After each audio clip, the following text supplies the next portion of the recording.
All right, what is up, everybody? This is Will with Schedulefly, and this is the Restaurant Owners Uncorked podcast, brought to you by us here at Schedulefly. Super simple web-based restaurant employee scheduling software, backed by legendary customer service. Legendary meaning that my personal cell phone is on the Schedulefly website on 3 pages, and if you call it or text it, you'll get me on my flip phone, and I'm happy to help you in any way I can with Schedulefly. And we are at a low price point. We have not raised our prices since we launched this business May 1, 2007. We still have the same price structure. So simple software, great service, low price point. If you are on pencil and paper or Excel, and there are hundreds of thousands of restaurants that still are, um, give us a shot. Do a 30-day free trial and save yourself, the owner, the manager, the teammates, time, energy, effort, have their schedule right on their fingertips. Teammates really want that these days. So we have a 30-day free trial. And also, if you're on another scheduling software, you may love it. You may also be paying a lot of money uh, for bells and whistles and features that you're not using. So call me, text me, get my number off that phone or off the website anytime. And that is it. That's enough about Schedulefly. Let's get into this episode here with Restaurant Owners Uncorked. Um, and this is my first time, first introduction or meeting with Svetlana, and she's in Asheville, North Carolina. And if you would take a moment to please introduce yourself. Hi, everybody. My name is Svitlana Eadie. I'm the owner of currently Svitlana's Kitchen LLC, which is a small catering company here in Nashville. And we're working on opening a cafe bakery named Slava in downtown Asheville on Wall Street. Originally, I'm from Ukraine, moved here back in 2004. I come from a tiny little village in the middle of nowhere, literally, to where everybody know everybody by name, and you can't get away with causing any trouble because somebody will find out immediately. So I guess from tiny little village in the middle of nowhere, I'm now in Asheville, North Carolina, opening a cafe, and I guess there's a lot to say. So I'll let you take it from Oh, there and just lead me where you yes. want to go. Well, I mean, first thing is, do you still have family I there? do, Okay. yes. And how is everybody okay? I guess it's been a long few years of war, so I've lost some of my friends, Mm, unfortunately. mm. Family, thankfully, is doing okay. My relatives are in the west portion of Ukraine in Carpathian Mountains. That's where I'm from, and that's more of a safe zone to where, thankfully, there hasn't been any bombings or anything like that. Um, I mean, it's a war zone no matter where you live, really, because people still live their lives, but it's not a fun place to be, for sure. Okay. It's Okay. tough.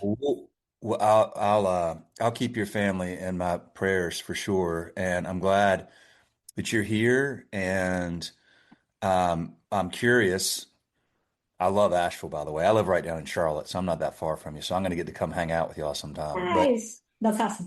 yeah, absolutely. In fact, we're going to be up there in December. We go every year up to the Biltmore House. Our family does. So around to see the Christmas lights. Okay. What brought you here? You've been here for 21 years now. Why did you come here initially?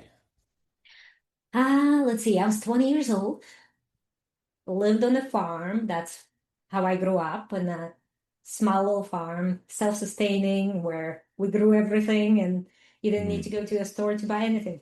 So I didn't really see myself going anywhere outside of being a farmer in that village. And my uncle lived here in Asheville.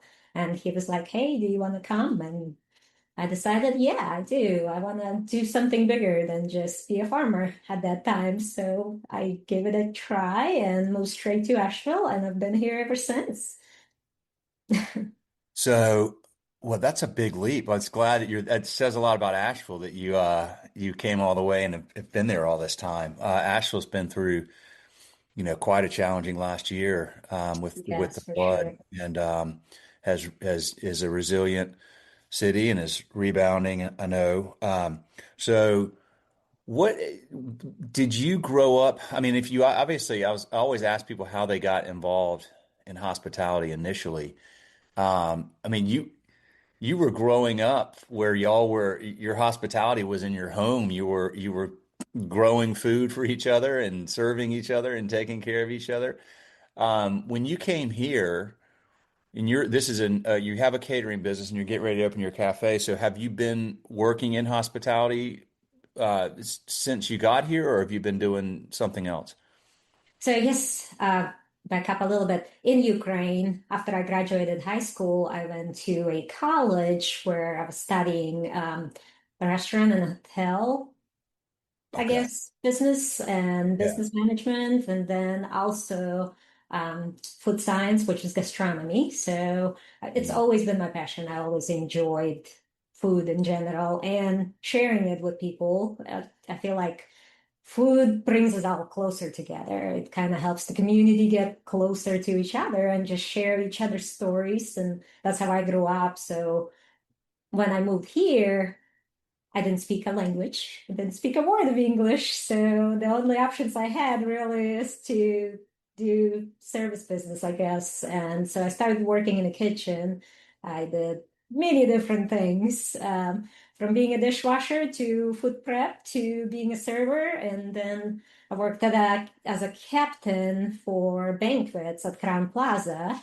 And then moved to Grove Park Inn, where I did this, banquets there for a little while. I also worked at French bakery that used to be on Merriman Avenue in Asheville, and worked at Whole Foods Bakery for a while, baking there and prepping everything. And then decided, I could do this on my own. And so back in 2017, I started a catering company because it's just kind of been my passion. So I do other things. I've been doing, accounting and business management for a local company here, Holmes Geospatial, and I still work full time while doing other things, but building the cafe at the same time. Uh, You've got a beautiful dog that just joined you there. What's your dog's name? Ali, What kind of dog is that? she's Irish Wolfhound mix, a German Oh, Shepherd Irish Wolfhound. Found her wow. on Craigslist for $50. She needed Oh, a home, and she's beautiful. Good thank for you. her. Oh, what a Yeah, pretty dog. she's so Sorry, sweet. I had to mention I Sorry. got a dog at my feet and two other dogs around. I love dogs, so Me too. had to. I can't help myself when I see a dog. I love them all. They're so great. They're some wonderful companions. Okay, Yeah. so you have really been in it. This is great. Well, congratulations because you've been working, for others for a long time. You've worked at multiple really great brands. I mean, the Grove Park is just, world-class hospitality. I love Yeah, that place. God, there's me nothing too. like sitting out on that back porch out there and just soaking in the view and Hmm. sitting by that one of those big fireplaces in the lobby. God, talk about bringing people together in one place. That's like there's something about that lobby that just makes you feel at home and warm and welcome and Hmm. people It's very sharing warm. stories. And oh, it's a great place. But I agree. I love what you said. I mean, listen, you just nailed exactly what I believe is the heart and the beating heart of hospitality and why it matters so much. And when I talked to you before we started this episode, I told you how much I love doing this. And it's because of conversations like this. Because I think that even now more than ever in a world where we're surrounded by screens and, so much technology, Hmm. and the technology and screens, that can be a great thing. I mean, here you and I are, 2.5 hours away by car Yeah. using a screen and technology to share a story. And so that's awesome. That's a good positive benefit of technology. But the flip side of that coin is that we're on these things, so much, so often. And we the tools on our devices, a lot of that is, a lot of people spend a lot of time on social media, and Yeah. those tools are designed to divide us. I mean, straight up, like they're designed to put us in an echo chamber and make us worried or fearful or angry or whatever. And so we have this weird time in our culture where there's just a lot of division, but on this seeming division or on the screen there is. But when you go to, ironically, I'm going to go to this coffee shop after we get done that's down in Waxhaw, North Carolina, south of Charlotte, where I live, and it's owned by a young lady whose family came from Ukraine. And Really? oh, and it's awesome. And but I go down there and I see people sharing conversations and and it's just I talk to a lot of other people there and I see that at the end of the day, most people most of the time just want to enjoy their life and be around other people that they care about and be around other people that care about that community. And one of the things that, kind of circling back here is that I love so much about, particularly about independent restaurants and cafes and coffee shops and places like that, is that, y'all are what makes your community special and unique. Like you're opening the first of its kind of your cafe, and it's only there in Asheville, and the people there will welcome you and become part of your story, and you'll become part of the community's story. And it's where people have an opportunity to just kind of get away from it all and Hmm. enjoy great hospitality and be around other people in their community and actually have real conversations. And that's what That's is it. so incredibly important about what you're doing. I really I mean that. agree. Like I think what you're doing is more important than most people recognize. I know you get it. I think most people don't really fully comprehend how valuable these restaurants and cafes and coffee shops and independent small businesses in our communities are to really being like binding those communities together. I agree. And you mentioned devices, it just kind of disconnects us all. It keeps us away from each other and focused on the screens instead of people right beside you. And I notice so many people, even at the restaurant, sometimes everybody's on their devices instead of actually talking to each other. And moving from Ukraine, where I didn't have a phone or a computer or even knew what it's like to have one, it was a shock to me that everyone, kids in the restaurant, are all on their devices and people are not talking to each other. So I guess the goal for me is to really bring the people together and give them that community and sense of shared space where they could just talk to each other, even if you don't know each other, make connections and start conversations. And in the neighborhood where I lived here in Asheville, when we moved there, neighbors didn't talk to each other. And I was like, you know what? I'm just going to grab some cookies and go say hello to everybody. And,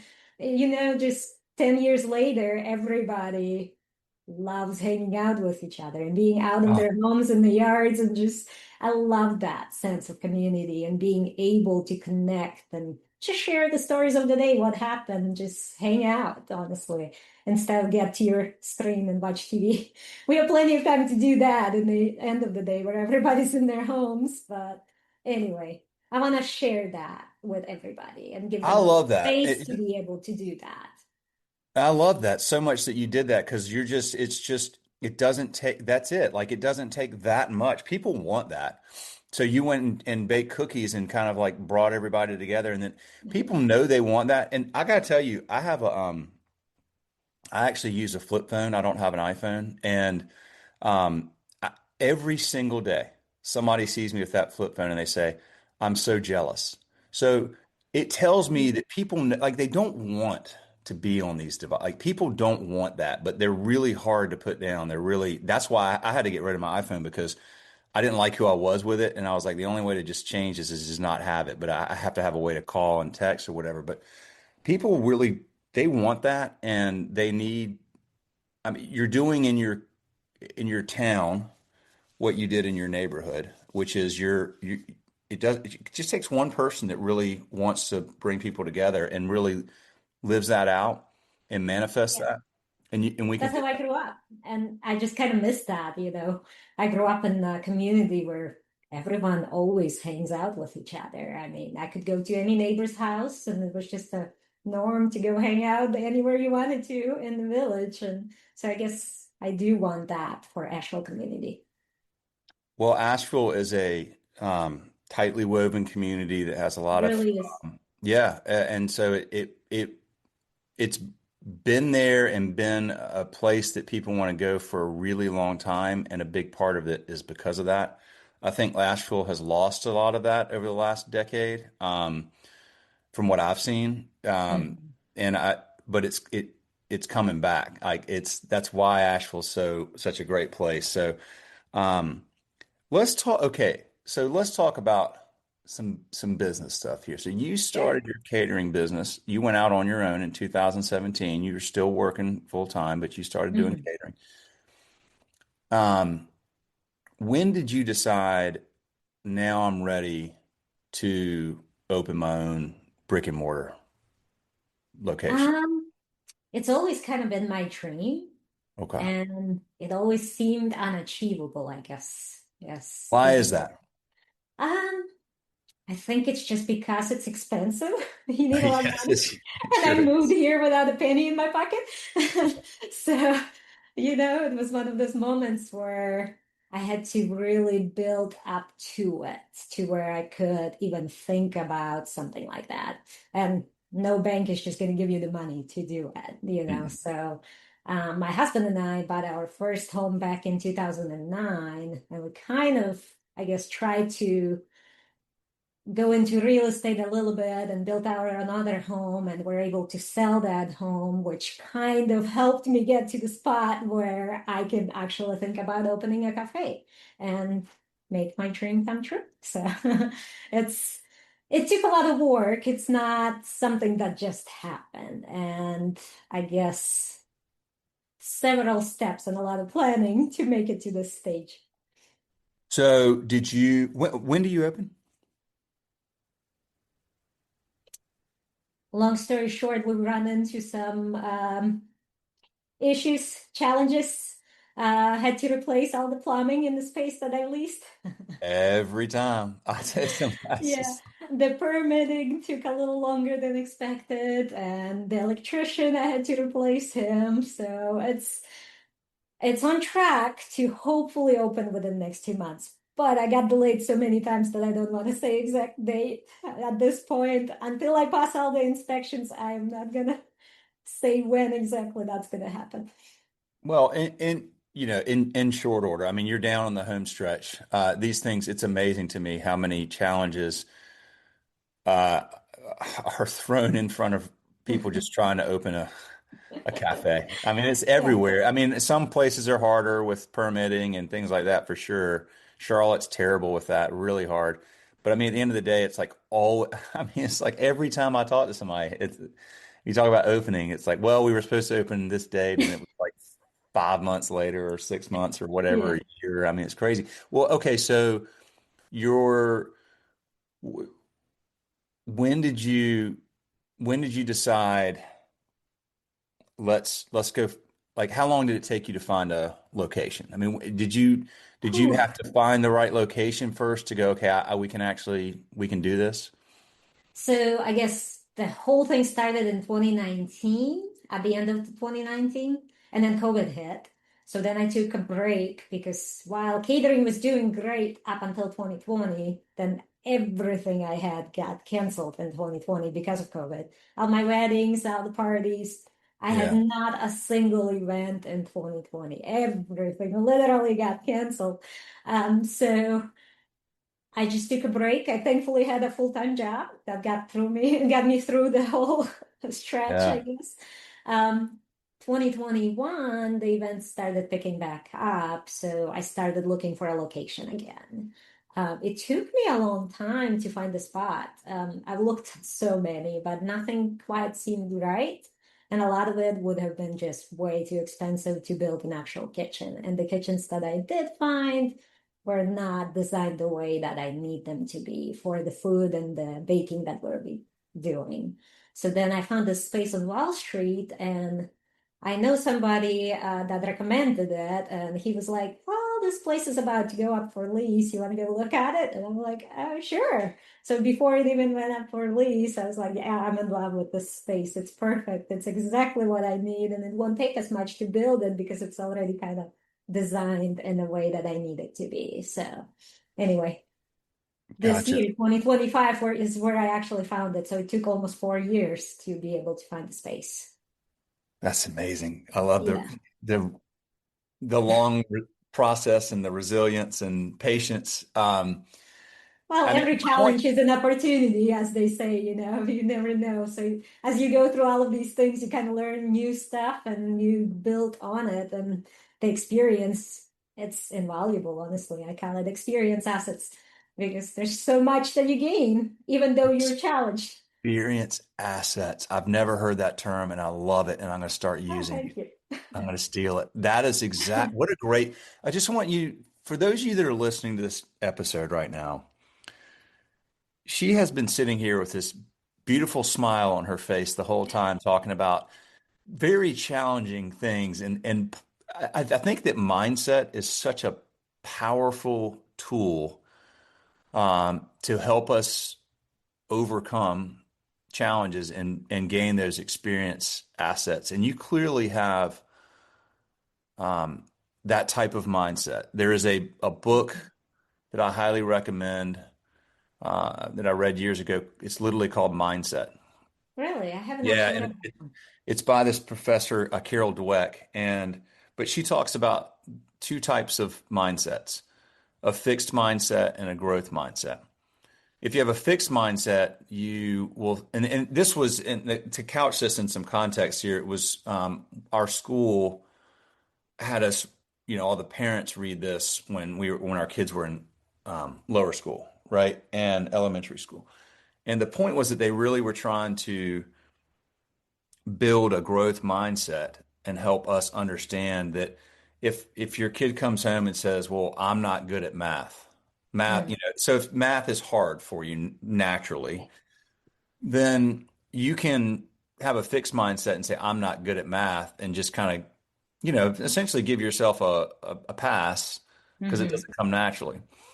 Or you can say, well, math is challenging for me. This is an opportunity to learn and to grow and to build a skill set that doesn't just come to me easily. And it's actually, the people that have to work hard for something wind up oftentimes being better. If you're really good at math and it comes real easily, you may be good at it when you're 8 or 9 or 10, but by the time you're in high school or college, you haven't really had to put in the effort and it gets hard. So the flip side is, if you embrace that challenge and use it as an opportunity to grow and have an experience asset, then Mm-hmm. you learn from that. And I just love your mind. I love your mindset. I think it's great. Thank And you. it's honestly, I mean, this is such a cool story because you just told me you came here without a penny in your pocket, from another country. You immigrated here, and then now you worked here, you saved money, you started a catering business, now you're starting a cafe. You've had all these challenges and you have this wonderful mentality. And I honestly, I really believe that is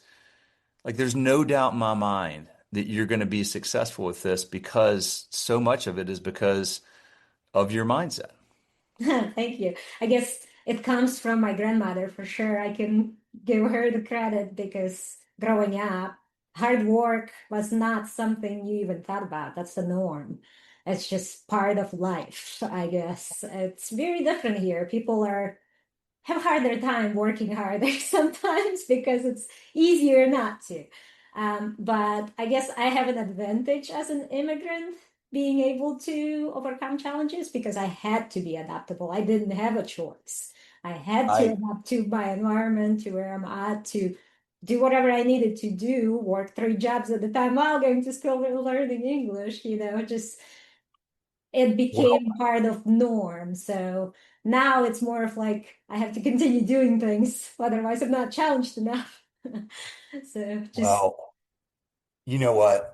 That's you just oh God, you just hit it. I mean, so many people that immigrate to this country are surprised at how many people, complain or don't want to work that grew up here. I feel like it's been too easy for too long here. And these people that say they want to move somewhere else. I'm like, this is you have every opportunity in the world here if you want it. I mean, it's not if That's it's it, not if you want not it. handed to you. Like you have to work for it.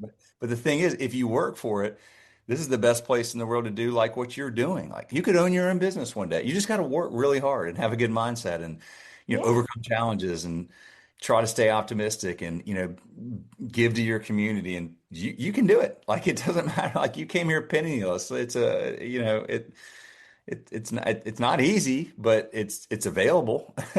that's it. I mean, if you want something, you don't just talk about it. You have to do something about it. It's one Mm, of those things. If you just talk about things you want, they'll never come to you. You got to actually right. take the steps to achieve them.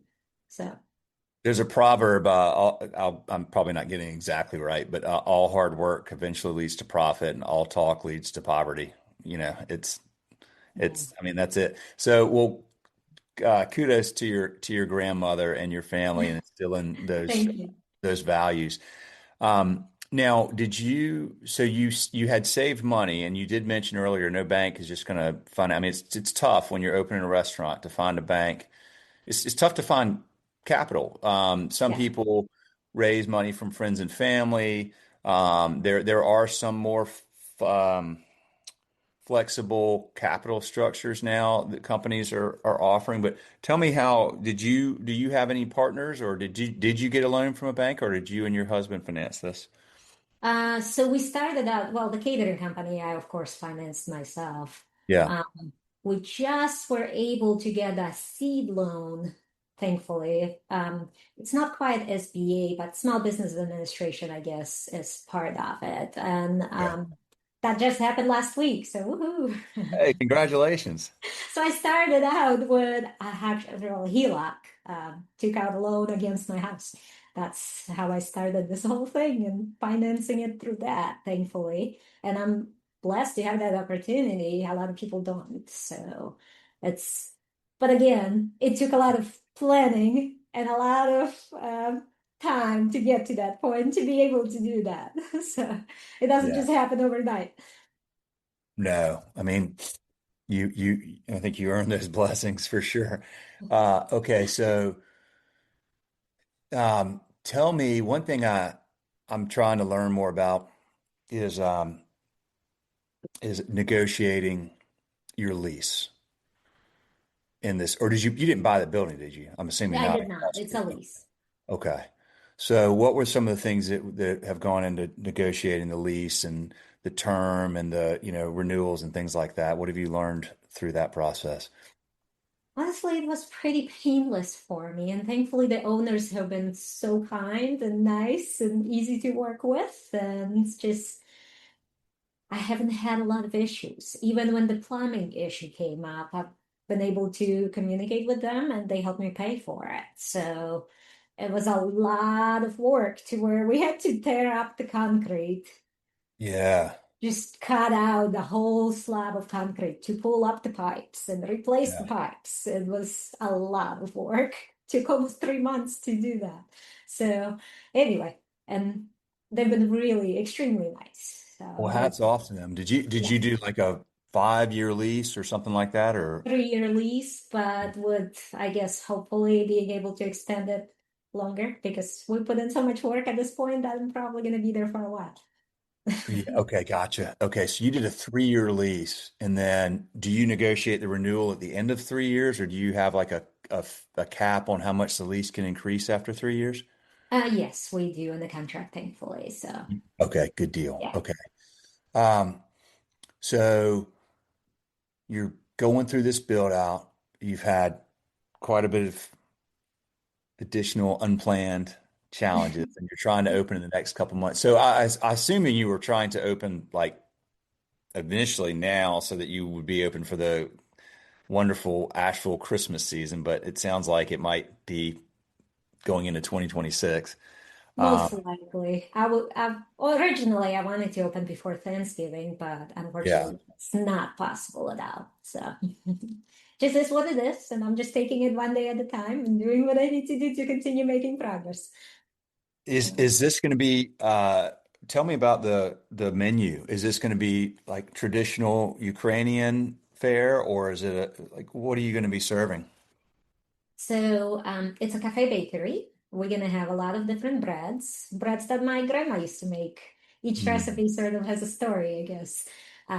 We're also gonna have cakes and desserts. Most of them are traditional from west region of Ukraine, Zakarpattia, where I'm from. A lot of them are more of, I guess, recipes that I've created with my mom and my sister. And then we're gonna have food like borscht and cabbage rolls and pierogies and potato pancakes, which we call, or latkes. People know them by different names, but anyway, a lot of good, yummy stuff. We'll have some sandwiches too, just, more of a standard thing for those who are not sure about our Ukrainian food. So different options. Yeah. Yeah. Okay, good. Is there so you I mean this is you mentioned multiple things that I have no idea what they are. I don't know. I haven't really experienced Ukrainian food. So Okay. this would be a great opportunity for people to experience that. And I mean there's probably Ukraine is on people's minds. There's probably a lot of people that'll come and say, "Look, this is somebody from Ukraine. Let's go in and check this out and learn Yeah. what their food is all about." And then the key is, of course, there's getting people to come in, and then there's getting people to keep coming in, right? Mm. You want your regulars. And so That- food's got to be great, the atmosphere has to be great, the service has to be great, the hospitality, the warmth. Um, and of course I'm sure you'll be there all the time. Are you going to do this? Like once you open, are you going to still be working in your job or are you going all in? So temporarily, I'm gonna have to do both Okay. for sure. Okay. Not sure when the transition will happen, but thankfully, my mom and my sister are going into this with me, and my Oh, mom is going to be the head chef, and my sister is going to help out as well. And I've hired really good people, so I'll be there on the weekends for sure, and 4 o'clock in the morning to bake breads, but throughout the day, I'll have to do the other job as well. Thankfully, it's very flexible, so I can do it at my own time most of the time. oh, Um, that's great. So your mom and sister have moved here too. yes, Ah, right. This is a great family business story. I it love is. this. Yes. Good deal. So you're going to have, because I always ask about that. One of the things that, can be challenging is we have this dream and this, your business is your baby. You love it and you'll do anything for it. And then you got to go find people that, are not going to be that vested, but certainly people that want to serve and serve with a servant's heart. And, that can be challenging sometimes to have people in there that are going to, especially if you're still working, you want to have people there that are going to That I care can trust. deeply. And so Yes. if you've got your mom and your sister, problem solved. That's great. I love Yeah. that. I can't wait to hear that you've gotten to the point where you're going, you're there all the time because this place is going to be successful and thrive, and you're going to be Thank like, you. man, I don't have to, I got to be there. Like this thing's going crazy. So how are you, or I mean, like, are you doing anything to spread the word now with social media, or is it just word of mouth, or what are you doing to try to like tease people that you're coming soon? About a month ago, we started our Instagram page, I guess. So sort of started teasing. Everything else has been word of mouth, and I've been in business since 2017, so I've had a lot of people I worked with already and done some events and local venues as well. So I guess thankfully everybody loves my food, so I don't even ask them, but they advertise me. So it's just one of Awesome. those really awesome things I'm very grateful for. Yeah. So, gosh, Asheville has so many great restaurant folks. Do you know, have you ever been to Chai Pani? Oh, yes. Do you So know Clove Maryland? Bar right beside Chai Pani actually carries my desserts. I don't know if I shared that with you. Oh, really? Yeah. Oh, that's Every awesome. week on Thursday, we deliver desserts and they cater it to people there. That's great. Do you know Marwan and Molly? I do not. Marwan's he's the owner of Chai Pani, and he's a great guy. And his wife Molly is part of the business too. She's got a book that's coming out in March. I think we're going to get her on the podcast in January to talk about Nice. that. But there's some great folks. Um, and then there's a Jetty Ray's and Vinny's is owned by Eric Sheffer. Another, have you been to either of those places? I have not. I have been to Chapani, but not the other two. You like oysters? No. No, then I okay. grew Well, up Jenny, without oysters. I can't seem to be that's fine. I eating mean, them for there's some like, reason. yeah. I mean, I love oysters, but I also remember a time in my life when I was like, that looks disgusting, and I don't want to even touch those. So, I've Vinny's, tried them before, but I still don't enjoy them for some yeah, reason. yeah.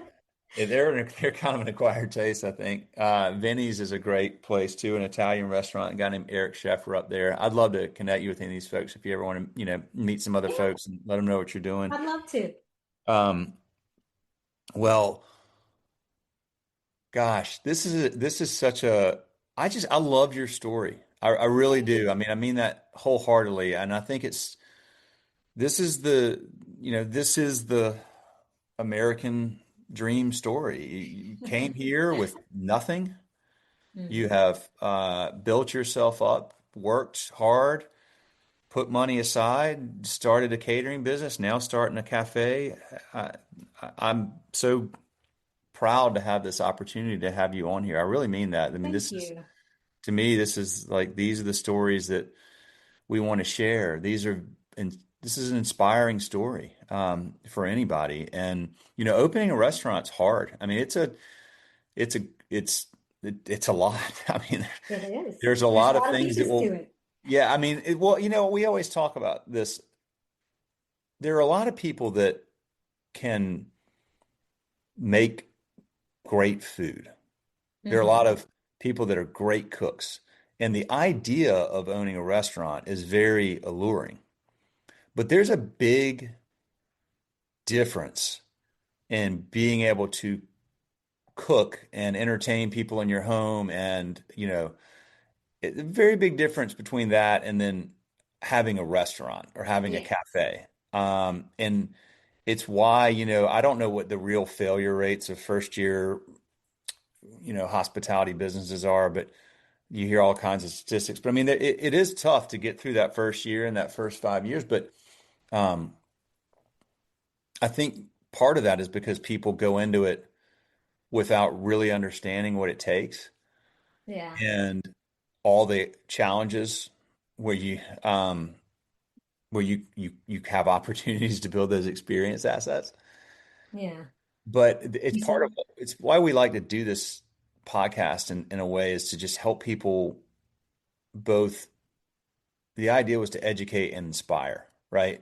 okay. People need to be educated about what it takes. It's not saying you shouldn't, folks listening, not to do this. Just know what is involved. It is a real grind and a real commitment. But the flip side of that is it is if you have that in you and you've got the right mindset, it is a wonderful, wonderful opportunity to build your community and to add Yeah. value to your community.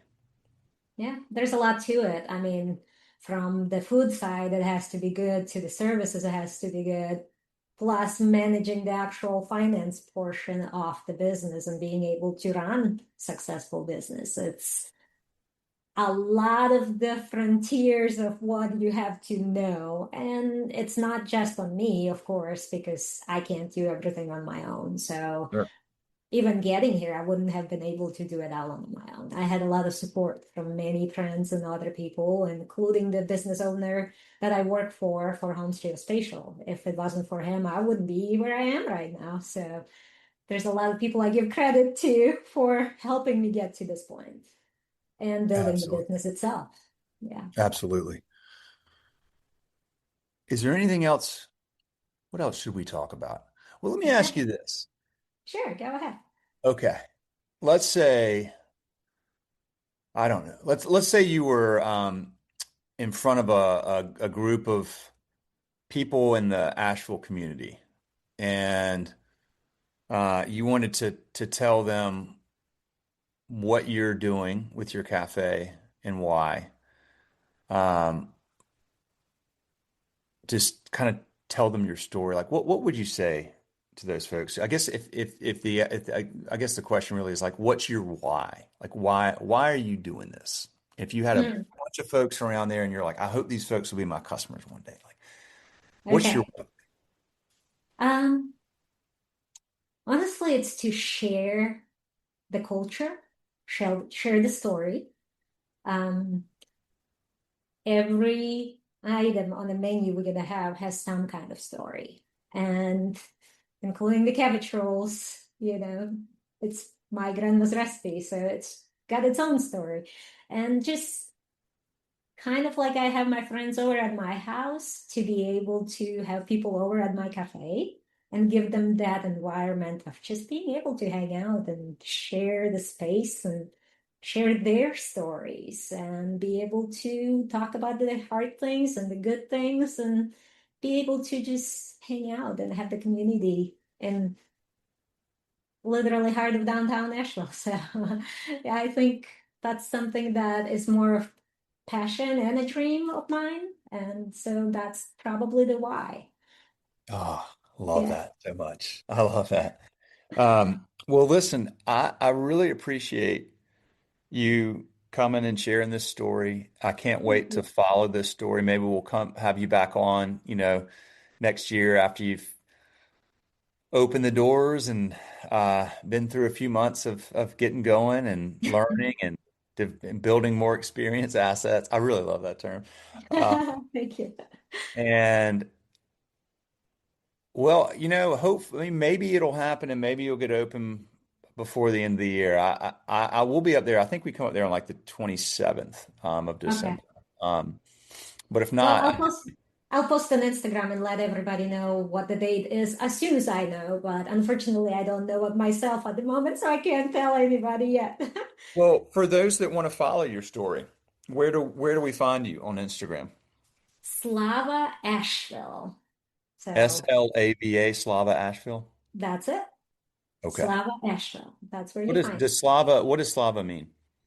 To me, so Slava itself is a word that has different meanings, but to me, I am grateful that I have made it to this point in my life where I can actually make my dream a reality. So I'm grateful to everyone around me, God, anybody and everybody who helped me get to this point. So it's more gratefulness, I guess, in my case. Mhm. That's so awesome. Yeah, Um, actually, let me ask you this. Do you read books or listen to podcasts or have other folks that you have tried to learn from in hospitality or in business?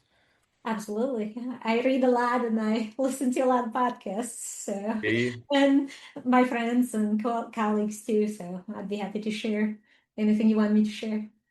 Well, I mean, first, just give Restaurant Owners Uncorked.